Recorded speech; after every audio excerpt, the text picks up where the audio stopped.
Okay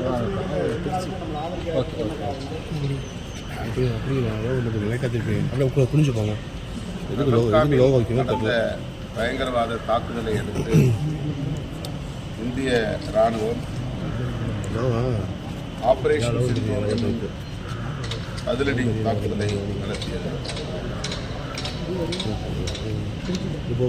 அதனை இந்தியர்கள் என்கிற ஓர்மையுடன் கட்சி, மதம், மாநிலம் என்கிற எந்த மாறுபாடும் இல்லாமல் வரவேற்று ஆதரித்தோம். ஆனாலும் கூட இந்தியா, பாகிஸ்தான் ஆகிய இரண்டு நாடுகளுக்கும் இடையிலே யுத்தம் மூண்டுவிடக்கூடாது, ஒரு பெரும் போராக மாறிவிடக்கூடாது என்கிற வேண்டுகோளையும் வலியுறுத்தினோம். இன்றைக்கு போர் நிறுத்தப்பட்டு விட்டது என்கிற தகவல் பெரும் ஆறுதலை தருகிறது. அந்த அறிவிப்பை அமெரிக்க அதிபர் டொனால்ட் ட்ரம்ப் செய்தார் என்பது புரியாத புதிராக இருக்கிறது. இந்திய அரசு அல்லது பாகிஸ்தான் அரசு இந்த அறிவிப்பை செய்திருக்கிறது. அமெரிக்கா தலையீடு செய்தது, பேச்சுவார்த்தை நடத்தியது என்பதை நாம் வரவேற்க கடமைப்பட்டிருக்கிறோம் என்றாலும் கூட இந்த இரண்டு நாடுகளுக்கு இடையில் சமாதானம் வேண்டும், நிரந்தர தீர்வு வேண்டும் என்று இந்தியர்கள் மட்டுமல்ல, ஜனநாயகத்தின் மீது நம்பிக்கை உள்ள, உலகளாவிய அளவில் ஜனநாயகத்தின் நம்பிக்கை உள்ள அனைவருமே அதுதான் நம்முடைய எதிர்பார்ப்பு. அந்த வகையில் இந்த போர் நிறுத்தத்தை நாம் மகிழ்ச்சியோடு வரவேற்கிறோம். ஆனால் இதற்கு ஒரு நிரந்தர தீர்வு தேவை. இரண்டு நாடுகளுக்கு இடையில் சுமூகமான பேச்சுவார்த்தை தேவை. ஒட்டுமொத்தமாக பயங்கரவாதத்தை துடைத்தெறிய வேண்டும் என்பதில் இரண்டு நாடுகளுமே உறுதியாக இருக்க வேண்டும். பயங்கரவாதம் தலை தூக்கினால் இந்தியர்களுக்கு மட்டுமல்ல, அனைவருக்குமே பெரும் தீங்கு விளையும். ஆகவே பயங்கரவாதத்திற்கு எதிரான நடவடிக்கைகளை ஜனநாயக சக்திகள் அனைவரும் ஆதரிக்கிறோம். இந்தியா, பாகிஸ்தான் ஆகிய இரண்டு நாடுகளும் இதிலே இணைந்து செயல்பட வேண்டும். இரண்டு நாடுகளுக்கு இடையிலே சுமூகமான உறவை பேண வேண்டும். ஒரு நிரந்தர தீர்வை காண வேண்டும் என்று விடுதலை சிறுத்தைகள் கட்சி வலியுறுத்துகிறது. இரண்டு நாடுகளுக்கு இடையிலே பெரிய இடைவெளி உருவாகும், பகை மூடும் என்றெல்லாம் கடந்த ஒரு வார காலம் பெரிய அளவில் செய்திகளை பரப்பினார்கள். போர் வேண்டும் என்று விரும்புகிற சக்திகள் ஜனநாயகத்தின் அடிப்படையிலே போர் வேண்டாம் என்பவர்களை கடுமையாக விமர்சித்தார்கள், அவதூறு செய்தார்கள். ஆனால் இன்றைக்கு ஒரு அமைதியை நிலைநாட்டின் சூழல் உருவாகி இருக்கிறது. இதை அப்படியே பேணி காத்திட வேண்டும். எல்லை ஓர பயங்கரவாதத்தை முற்றாக துடைத்திருக்கிறது.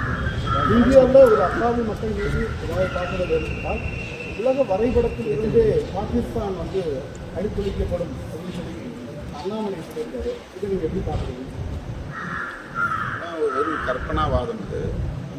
அப்படியெல்லாம் ஒரு நாட்டை அவ்வளோ எளிதாக அழித்தொழித்து விட முடியாது. நாடு இல்லாமலேயே பயங்கரவாதம் என்பது தலை தூக்கி இருக்கிறது. இயக்கமாக இருந்தாலே அவர்கள் ஒரு நாட்டுக்கு எதிரான போரை தொடர்ந்து நடத்த முடியும் என்பதற்கு பல சான்றுகளை நாம் சொல்ல முடியும். அகண்ட பாரதம் என்கிற செயல் திட்டத்தின் அடிப்படையில் பாஜகவினர் இப்படி சொல்லிக் கொண்டிருக்கிறார்கள். பாகிஸ்தானை இந்தியாவோடு சேர்ப்பது, ஆப்கானிஸ்தான் வரையிலும் அகண்ட பாரதம் அமைப்பது என்றெல்லாம் இவர்கள் தங்களின் இந்துத்துவ அஜெண்டாவிலே வைத்திருக்கிறார்கள். அந்த அஜெண்டா அடிப்படையில் தான் போரை விரும்புகிறார்கள். பாகிஸ்தான் ஆக்குபைடு காஷ்மீர் என்கிற அந்த பகுதியை மீட்க வேண்டும் என்பது ஒரு கருத்து. ஆனால் ஒட்டுமொத்த பாகிஸ்தானையும் இந்தியாவோடு சேர்ப்பது, ஆப்கானிஸ்தான் வரையிலும் அகண்ட பாரதத்தை அமைப்போம் என்று சொல்லுவது 21ஆம் நூற்றாண்டில் அவ்வளவு இலகுவான ஒரு செயல் அல்ல. நாட்டையும் ஆதரிக்கிற பல வல்லரசுகள் உண்டு. எனவே போர் வேண்டாம் என்பதுதான், உலக அமைதி தேவை என்பதுதான் பொதுமக்களுடைய விருப்பம். காஷ்மீர் போன்ற எல்லையோர பகுதியில் வாழ்கிற இந்தியர்கள் கூட அமைதியை விரும்புகிறார்கள் என்பதை நாம் மறந்துவிடக்கூடாது. நாம் வெகு தூரத்தில் இருக்கிறோம், எல்லைக்கு அப்பால் நீண்ட இடைவெளியில் இருக்கிறோம். எனவே நாம் எல்லாம் மகிழ்ச்சியோடு போரை வரவேற்கிறோம். ஆனால் எல்லையோரத்திலே இருக்கிற பொதுமக்கள், இந்தியர்கள் எப்போதும் அச்சத்தில், பீதியில் இருந்து கொண்டிருக்கிறார்கள். அவர்கள் போரை விரும்புவதில்லை. எனவே இப்படிப்பட்ட இந்த கூற்று உலக அமைதிக்கு எதிரானது, சமூக அமைதிக்கு எதிரானது.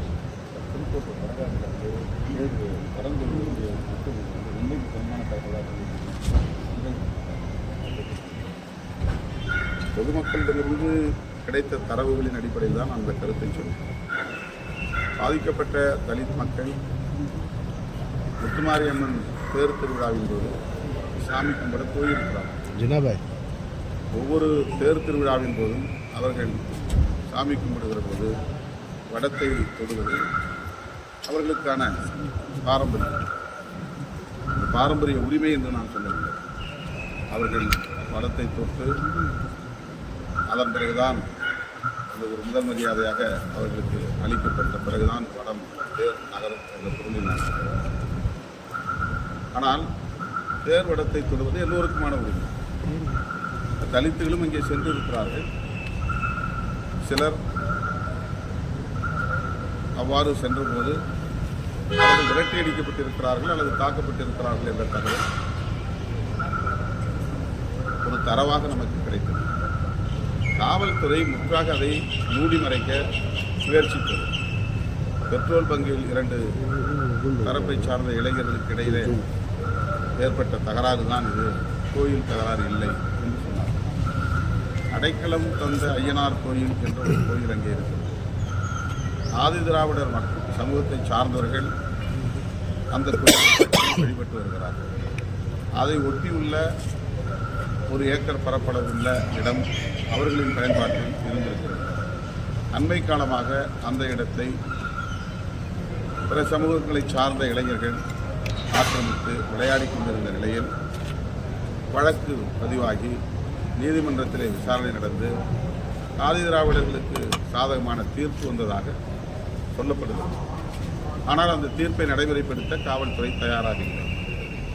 இந்த முன்பகை ஏற்கனவே இருந்தது என்பதைத்தான் நான் சொல்கிறேன். இந்த முன்பகையை ஒட்டி சாமி கும்பிட சென்றவர்களை தாக்கியிருக்கிறார்கள். தேர்வடத்தை தொட்டதனால் ஏற்பட்ட பகை அல்ல. அடைக்கலம் தந்த ஐயனார் கோவில் தொடர்பான வழக்கு, அதை ஒட்டிய முன்பகை, அந்த அடிப்படையிலே சாமி கும்பிடுகிற போது பிரச்சனை ஏற்பட்டிருக்கிறது என்பதுதான் என்னுடைய அறிக்கை. அது தவறாக இருந்தால் திருத்திக் கொள்ள தயாராக.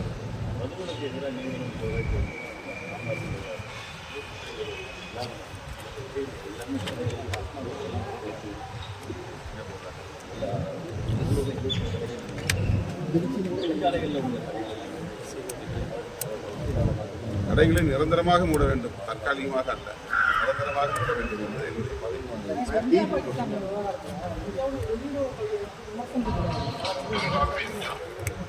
இப்போ நாம் எந்த கருத்து சொன்னாலும் அதை சில இந்துத்துவ செயல் திட்டத்தை நடைமுறைப்படுத்த விரும்புகிறவர். இந்துத்துவ செயல் திட்டம்னா இந்து சமயத்தினுடைய செயல் திட்டம் கிடையாது. இந்துத்துவ செயல் திட்டம்னா பாஜக அகண்ட பாரதம் என்ற ஒரு கனவை சுமந்து திரிகிறது. அந்த பாஜகவினுடைய செயல் திட்டத்தை தான் நாம், அரசியல் செயல் திட்டத்தை தான் இந்துத்துவ செயல் திட்டம் என்று அவர்களே சொல்லுகிறார்கள். ஆக அகண்ட பாரதம் என்கிற அடிப்படையில் தான் போரை விரும்புகிறார்கள்.